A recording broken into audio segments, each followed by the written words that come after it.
Okay, March 2018, paper 4, variant 2. Define acceleration. What is the acceleration? Rate of change of velocity. It is the rate of change of velocity. Figure 1.1 shows the speed time axes for the graph of a motion of a car. The car starts from rest. Okay, good. From 0 to 15, the car has a constant acceleration of to a speed of 28 meters per second. From 0 to 15, constant acceleration. Where is 15? This is 15. Okay. It reaches a speed of 28 meters per second. So at 15, it would reach this point, right? We'll draw it as a straight line. Okay, using the ruler, this is a straight line. From 15 to 32, the car has a constant speed of 28 meters per second. So up to 32 to this point. This is not 28. I'm sorry, this is 27. Anyway, the point right above it. Okay, point here.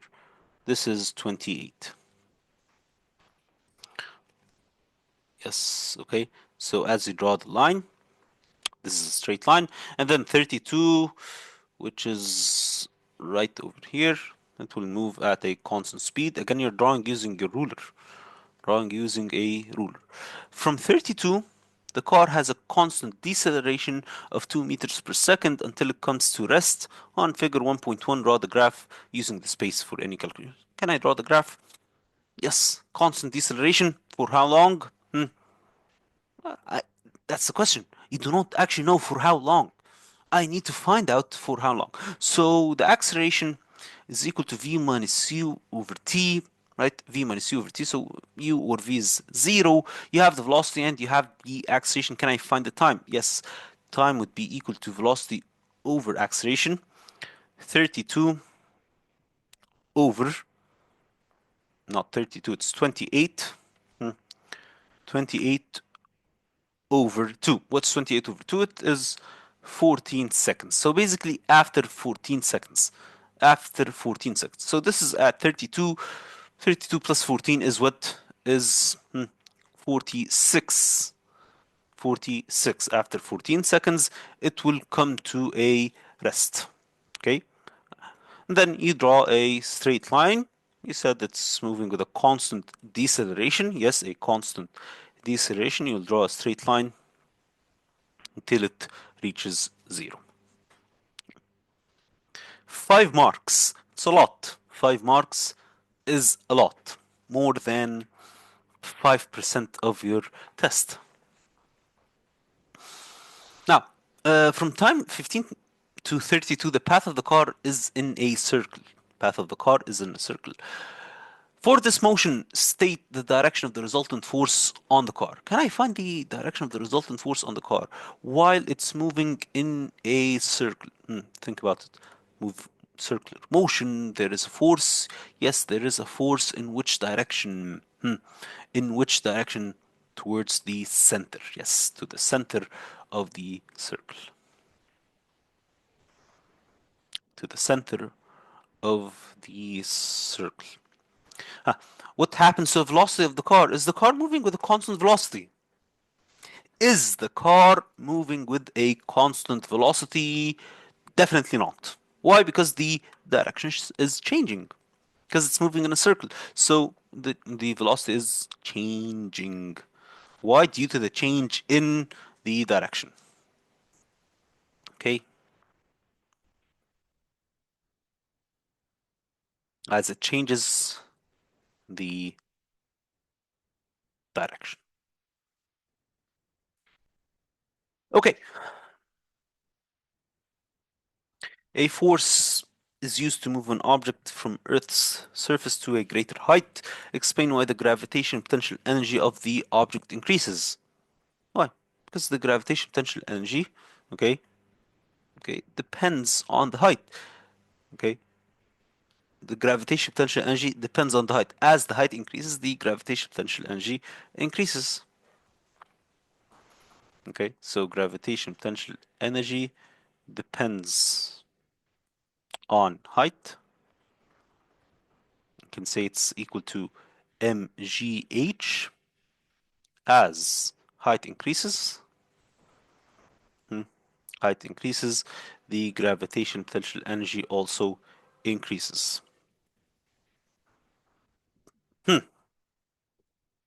Figure 2.1 shows a train moving towards the top of a mountain.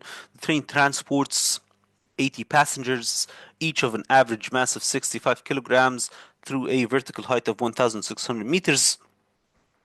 Calculate the increase of the passengers. Okay, how many passengers do we have? We have 80 passengers and an average of 65 kilograms, so basically 80 times 65. This is the total mass. Can I find GPE? Yes, GPE is equal to mgh. So 85, 80 times 65 times 9.8 times the height is 1,600. A lot of you might say, well, this is an old test. Should I write 10? My advice for you is to use 9.8. Why? To get used to it. You need to get used to it. So 80 times 60.5, 65 times 9.8 times 1,600. It's a huge number. Yes, it is 81 million. So 8.1, or it's 815, so you can say 8.2 times 10 to the power of 7 joules. Times 10 to the power of 7 joules. The engine of the train has a power of 1500 kilowatts. Time taken is 30 minutes. Calculate the efficiency of the engine. Calculate the efficiency of the engine. So basically, efficiency is what is the useful output over the total input. Okay, if the power is 1500 kilowatts and the time taken is 30 minutes, can I find the energy? Yes, I can find the energy. Okay, so basically the energy would be equal to the power times time, which is 1500 kilowatts. So it's multiplied by 1000. 1500 kilowatts, 1,500,000 watts times the time, which is 30 minutes, and multiplied by 60 to find the total power. Master, can I use or can I find the power using the gravitational potential energy? Yes, you can find the power using the gravitational potential energy. Can I divide 8.2 times 10 to the power of 7 divided by 30 and yes, yes, you can do that. Okay, it is doable. I'll just do it this way for now. 1,500 times 1,000 times 30 times 60, which is one. This is a huge number. Yes, 2.7 times 10 to the power of 9. 2.7 times 10 to the power of 9 joules. Which of these numbers is greater? Which of these numbers is greater? Yes, it's quite obvious that this energy is greater. So this is the total input. This is the total input energy. Okay, now can I find the efficiency? Yes, useful output over total input. If you want it in percentage, you can multiply by 100. You can multiply by 100. So what should I do? Useful output 2.8.2 times 10 to the power of 7 divided by 2.7 times 10 to the power of 9 multiplied by 100. Yeah, let's calculate it. Okay, 8.2 times 10 to the power of 7 over 2.7 times 10 to the power of 9 multiplied times 100. This is 3.03%. Basically 3%. It's very inefficient, right? It's extremely inefficient. Okay. Yes, I know the marking scheme, the efficiency might be 3.1%. That's due to the change in gravitational potential energy. The gravitational potential energy in the marking scheme would be a bit greater. Why? Because it would use 10, 9, not 9.8, not 9.8. Okay, complete the statement by writing in the blank spaces. The moment of a force about the pivot is equal to what multiplied by what? It's equal to the force multiplied by the perpendicular distance to the pivot. Okay, force times the perpendicular distance to the pivot. Do I have to round out? Do I have to round the percentage? Yeah, it would be better instead of writing 3.03. Figure 3.1 shows a horizontal rod of length 2.4, weight 160. State the name given to the point at which the weight acts. What is this point? It's called the center of mass, or center of weight, or center of gravity. Yeah, you can say what, yeah, there are several things. Okay? Let's go with center of mass for now. Calculate the mass of the rod. So if the weight was 160 newtons, can I find the mass? Yes. Mass equals weight over g, 160 divided by 9.8. I know, again, in the marking scheme, it's divided by 10, but to make sure, it's 16.3 kilograms. Okay, 16.3 kilograms. The rod is in equilibrium using data from figure 3.1. Explain why. It is in equilibrium. What are the two conditions for equilibrium? Resultant force is zero and resultant moment is zero. So how can I prove that the resultant force is zero? Okay, resultant force is equal to zero. How can I prove that? The upward force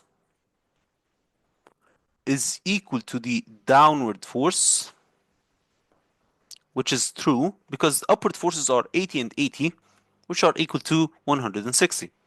80 plus 80 is equal to 160. Now, the second condition is that the resultant moment is equal to zero. Resultant moment is equal to zero. How can I prove that the resultant moment is equal? You can say that the clockwise moment, clockwise moment is equal to the anti-clockwise moment. The question is, where is the pivot? Where is the pivot? There is no pivot, so this question is unsolvable. No, you can take the pivot at wherever you'd like. Whichever point on this rod you can take a pivot and the moments will be equal. To make life easier, I'll take the pivot to be at the center of the rod. Just to make life easier. Okay, so basically you have a force of 80 newtons and a distance of what? 1.2. And then you have a force of 80 newtons and another distance of 1.2. So the force times distance is equal. Okay, that's why. Uh, if you take, for example, the pivot on the left, would it be correct? Yes. If you take it at the right, would it be correct? Yes. If I take it at somewhere in between, and the distance is not 1.2, for example, the distance is 1 or 0.5, or would it be solvable? Yes, you can do it, and the moments would be equal. Moments would be equal. Anyway, to make life easier, let's say 80 times 1.2 would be equal to 80 times 1.2. Okay? Yeah.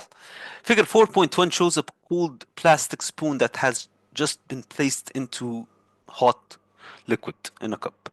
Describe in terms of molecules why the temperature of the whole spoon increases. In terms of molecules, what happens to the spoon? What's happening to this spoon? Conduction. Yes. What's happening to conduction? The molecules, the hot molecules of the water. Okay. So conduction, the hot water molecules collide with the spoon, transferring energy, okay, by vibration, okay, and then as the molecules transfer this energy by vibration, the molecules inside the spoon, okay, the molecules inside the spoon gain kinetic energy and vibrate more. Molecules of the spoon gain kinetic energy and vibrate more. You can say they transferred energy using lattice vibration or whatever.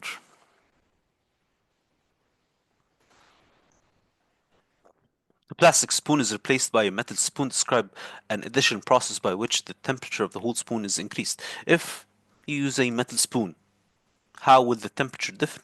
How will the transfer of heat differ? Using the free moving electrons. Free moving electrons will travel between, okay, travel between the molecules, colliding with or hitting atoms, okay, hitting atoms and transferring heat, okay, transferring heat. Cup contains 150 grams of liquid. Specific heat capacity 4.2. When the cold spoon is placed into the liquid, the temperature of the liquid decreases from 80 to 56. Calculate the loss of energy. Okay, that's easy. E equals mc delta T. Have the mass 150. Should I convert the mass? No, you shouldn't. Why? Because it's grams and E specific heat capacity is joules per grams degree Celsius. So 150 times 4.2 times the decrease in temperature 80 to 56. 80 minus 56. What's 150? Times 4.2 times 80 minus 56. This is 15,120. You can just write 15,000 joules or 1.5 times 10 to the power of 4 joules. Okay. Now, figure 5.1 shows the apparatus used. Okay, this is Brownian motion. The motion of a single smoke particle is observed. Can I sketch the path? Yes, I can sketch the path. It moves in a random zigzag motion. Okay, random zigzag motion in whichever motion you'd like.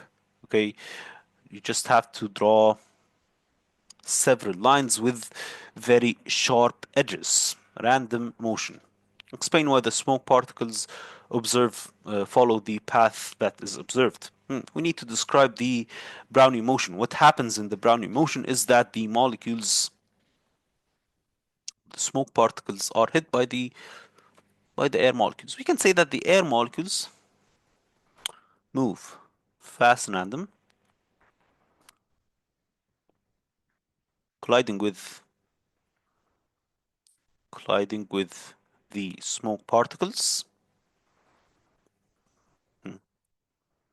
Smoke particles from all directions,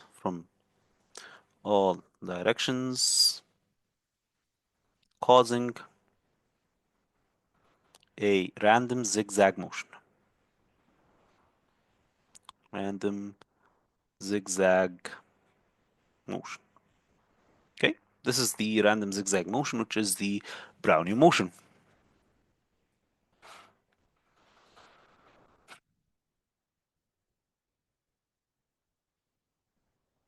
Okay, Brownian motion. Okay, good. Tennis player is practicing by hitting a ball many times against the wall. The ball hits the wall 20 times in 60 seconds. The average change in momentum for each collision is 4.2 kilograms, okay, dot meters per second. Calculate the average force. Can I find the average force? Yes, I can find the average force. What's the average force? We have the change in momentum. What is the change in momentum? It's the impulse, right? It is the impulse. So basically, impulse is equal to force times time. To find the force, it would be equal to the impulse divided by the time, right? Impulse divided by the time. But this impulse is each, okay, it's once, 4.2. And total time is 60 seconds. How many times does it hit the wall? 20 times. How many times does it hit the wall? It is 20 times. So basically, you need to think about this. The impulse is 4.2, right? 4.2. How many times does it hit the wall? It hits the wall 20 times. In how many seconds? In 60 seconds. So 4.2 times 20 times, and the total time, which is 60 seconds. This will give you an average force of 1.4 newtons. 1.4 newtons. Hmm. We have an electromagnetic spectrum, state the radiation A, B, C, and D. Okay, radio waves, microwaves, and then hmm, raw me looks right. Raw me looks great. So I is infrared radiation. B is ultraviolet. Ultraviolet radiation. X rays and gamma radiation or gamma rays.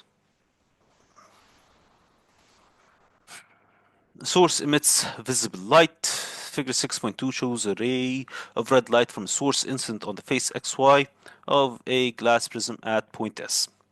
The angle of incidence is 35. This is 35 degrees. The refractive index is 1.5. Calculate the angle of refraction. Can I calculate the angle of refraction? Yes, if I have the angle of incidence and the refractive index. So N equals sine angle sine theta air over sine theta m. Angle of refraction in this case is the angle inside the medium. So basically to find m, you can work it out or just say that it is sine inverse, okay, sine a over n, right? Sine inverse sine 35 over 1.5. What would this give me? It would be sine 35 over 1.5. This is 22.5 degrees. 22.5 degrees. Not too bad, right? On figure 6.2, draw the refracted ray and the ray emerging from XZ. Label this ray R. Can I draw the ray? Yes, I can draw the ray. Okay, the angle of incidence, the angle of refraction is now 22, which would be moving a bit closer. Okay, you need to show the ray moving a bit closer to the normal. Moving a bit closer to the normal. Okay, if you'd like, yes, he should. Will he actually deduce marks if I don't measure the angle exactly? Not really. Okay, not really for this question, but you need to show that the ray is refracted. So basically it's moving closer to the normal. Right, and then at this point, it will move away from the normal. So basically it's moving downwards this way, moving away from the normal. Not that much, maybe a bit less refracted, but this is angle or ray R. A ray of blue light follows the same path, incident at face XY. Can I draw the ray of the blue light? Yes, I can draw the ray of blue light. Why? Because the blue light will be drawn just beneath the red light. Blue light would be drawn just beneath the red light this way, right? And then when it emerges, it will be drawn this way. So this is the blue light B.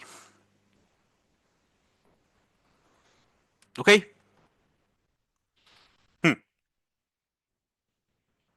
The speed of the light wave is 3 times 10 to the power of 8. The refractive index is 1.3.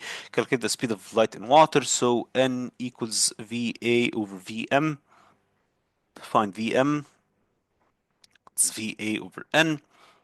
3 times 10 to the power of 8 over 1.33. What's 3 times 10 to the power of 8 over 1.33? This is 2.25. Okay, 2.25 times 10 to the power of 8 meters per second. Figure 7.1 shows parallel wavefronts. Okay.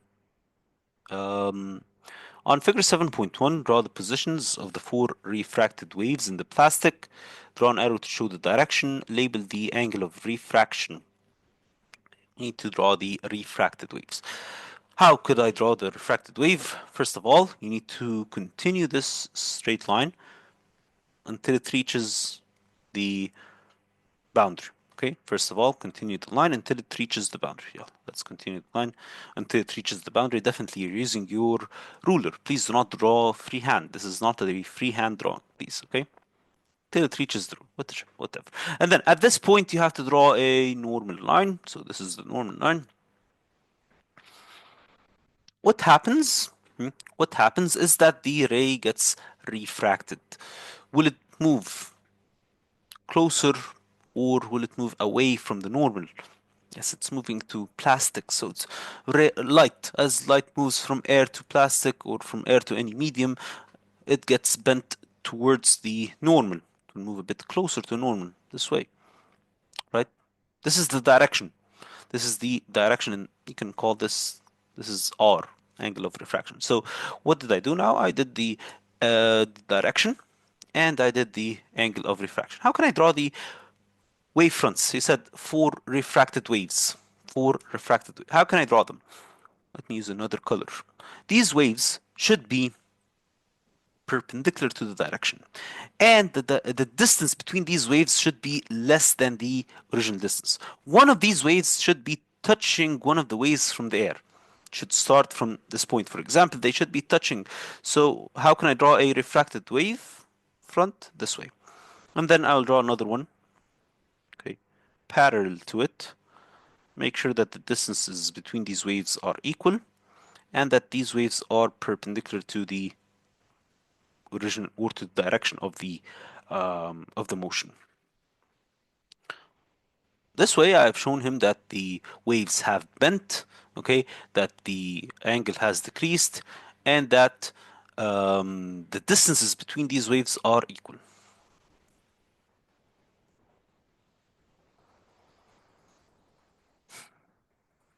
Okay, the lamp of a car headlight is rated at 12 volts, 50 watts. Calculate the current of the lamp. Can I find the current? Yes, P equals IV. Current should be P over V. 50 over 12. What's 50 over 12? It is 4.2 amperes. 4.2 amps. Car is driven at night in a journey. The total charge that passes through the 12-volt battery is 270 kilocoulomb. Kilocoulomb. Calculate the electrical energy transferred. Can I find the energy transferred? Yes, energy would be equal to VIT, or energy is equal to the charge times the voltage. Yes, E equals VQ. I have the voltage 12 and the charge, which is 270 kilo times 1000. 12 times 270,000. What's 12 times 270,000? This is a huge number, yes. 3,240,000. So 3.2 times 10 to the power of 6. Times 10 to the power of 6 joules. Okay? 10 to the power of 6 joules. The fuel used by the car provides 3.6 times 10 to the power of 4 joules per centimeters cubed. Calculate the volume of fuel used to provide the energy calculated in BI. This is a rather new question. It's not that difficult, to be honest. Why? He says that the fuel used by the car provides 3.6 times 10 to the power of 4 joules per centimeter cubed. So if I write down a proportion, the energy and the volume. The energy would be 3.6 times 10 to the power of 4. And the volume, he said, per centimeter cubed. Volume is 1 centimeter cubed. What if I need a total energy of 3.2 times 10 to the power of 6? 3.2 times 10 to the power of 6. Can I find the volume of this fuel? Yes, I can find the volume of the fuel. Cross multiply. Cross multiply. So 3.2 times 10 to the power of 6 times 1 divided by 3.6. Okay, divided by 3.6 times 10 to the power of 4. This would give you a total volume of 90 centimeters cubed. Okay, 90 centimeters cubed, or 89. It's 89 or 90 centimeters cubed. Okay. Moving on, question 9. Figure 9.1 shows current potential difference graphs for a resistor and a lamp. The potential difference applied to resistor is increased. the resistor. What's happening to the resistance of the resistor? Take a look at the graph. The resistor has a straight slope, has a constant slope. If it has a constant slope, this means that it has a constant resistance. So the resistance is constant. What about the lamp? When you increase the potential difference across the lamp, what's happening to the lamp? It's curving. Curving towards which axis? Curving towards which axis? The voltage or the potential difference axis. When the line, or when the graph, or when the curve, it curves towards the potential difference axis, this means that the voltage is increases, therefore the resistance increases. The resistance increases. Why? Because this is a lamp, it gets hotter, so the resistance increases. Can I find the potential difference? Or he said that the potential difference across the lamp is 6 volts. Can I find the resistance of the lamp? Okay, I can find the resistance of the lamp. Potential difference is 6 volts, so potential difference is 6. Let's draw a line from 6 volts. The current would be 4 amps, right? The current is 4 amps. R equals V over I. So 6 over 4, which is 1.5 ohms, right? I'm sorry, it's not 6, right? Oh, this is not the, it's the lamp. It is the lamp, I'm sorry. Okay, continue the line until you reach this point. Yes, until you reach this point, which is exactly 4 point, yes, 4.4. Okay, so it's not, it's 4.4, it's not 1.5, slightly less than 1.5. What's 6 divided by 4.4? It is 1.4, 1.36 or 1.4 ohms. Okay, not bad. The lamp and the resistor are connected in parallel. They are connected in parallel to a 6 volt supply. Calculate the current from the supply. Can I find the total current? If they are both connected in parallel, what would the total current be? Okay, so the voltage across the lamp is 6 volts and the current is 4 ohms, 4 amperes. When the voltage across the resistor is 6 volts as well, because they are parallel, then the total current would be 4 amps for the resistor. The resistor would have a current of 4 amps, and the lamp would have a current of 4.4 amps, 4.4 amperes. So the total current would be 4 plus 4.4, which is 8.4. Total current would be 4 plus 4.4, which is 8.4 amps. That's it. The lamp and the resistor are connected in series to another power supply. The current in the circuit is 4 amperes. Calculate the total potential difference across the lamp and the resistor. So they're not in parallel anymore, they're now in series. If they are in series, then they have the same current. If they are in series, then they have the same current. The current is now what? It's now 4 ampere. Can I find the total voltage? Can I find the total potential difference? Yes, I can find the total potential difference. How? Using the graph. If the current was 4 amperes, let me draw a line from 4 amperes as it passes through the lamp and as it passes through the resistor. As it passes through the lamp and as it passes through the resistor. Across the lamp, let's zoom in. Across the lamp, it is at this point exactly, which is just less than 5. Yeah, this is 5, so it's less than 5, which is 4.9. So the voltage across the lamp is 4.9. The voltage across the resistor is 6. 4.9 and 6. The total voltage, the total potential difference would be 4.9 plus 6 because they are in series. 4.9 plus 6 is gives you a total potential difference of 10.9 volts. 10.9 volts. Okay?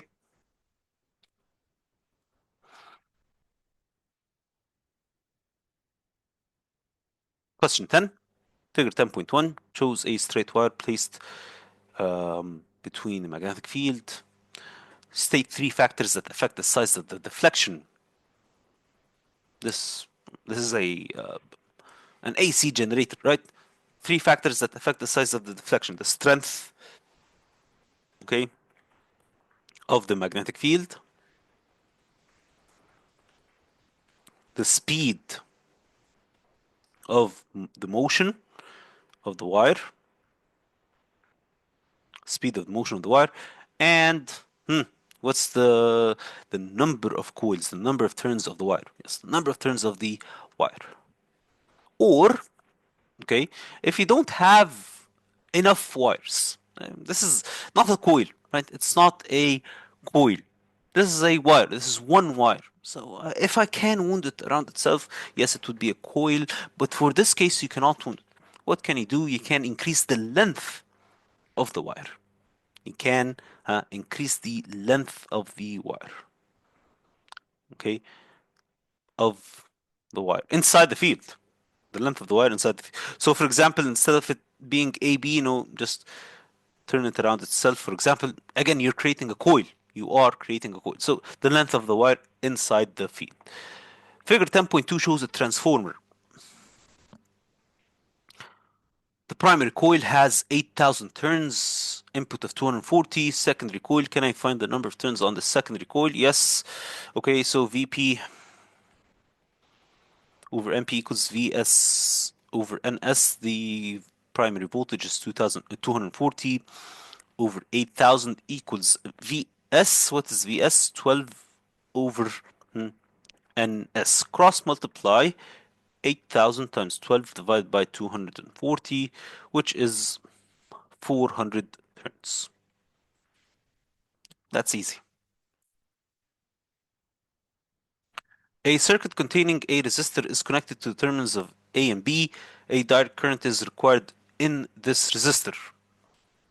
We know that the transformer produces an alternating current, but this circuit needs a direct current. How can I produce a direct current? How can I produce a direct current? Yes, what should I do? You have to you have to add a diode. Okay, you have to add a diode.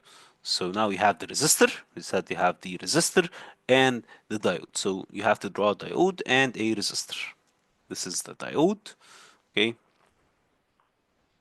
and then this is the resistor. Should the diode be facing this direction or the opposite direction, or should it be at A or should it be at B? Should I draw the diode first or should I draw the resistor first? It does not matter. Okay, it does not matter. He didn't state. Okay, did he state? He did not state the direction he needs the current to be from.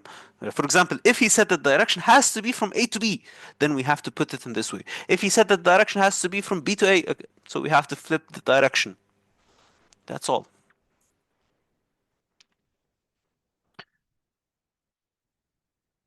To ensure the safety of workers in laboratories where radioactive sources are used. Describe how radioactive materials should be stored. How should we store these radioactive materials? Yes, in lead boxes. Okay, in lead boxes. How should they be handled? Should I handle them with my own bare hands? No, using long tongs. Okay, using long tongs. Remotely, basically, you're not touching them. Type of emission, nature, range in air, absorbed by what? Electromagnetic radiation. So this is the gamma radiation, gamma rays. Several kilometers, absorbed by what? What is it absorbed by? A thick lead wall. Okay, a thick lead wall. What is a helium nucleus? Alpha particle. The range in air of an alpha particle is a few centimeters. We're talking from, I guess, 3 to 10 centimeters. Okay, few centimeters. And then the last type of radiation is the beta radiation, beta particle, I'm sorry. Okay, range in air, it's a few meters, not a few centimeters. Okay, few meters. Okay, it is absorbed by what? A thick aluminum sheet. Okay, okay, thick aluminum sheet. State the type of radiation emitted when americium decays into neptunium. Americium was 95, produces neptunium. So this produces what? Produces an alpha particle. Why? Because it decreases. It was 95, became 93, decreases by 2.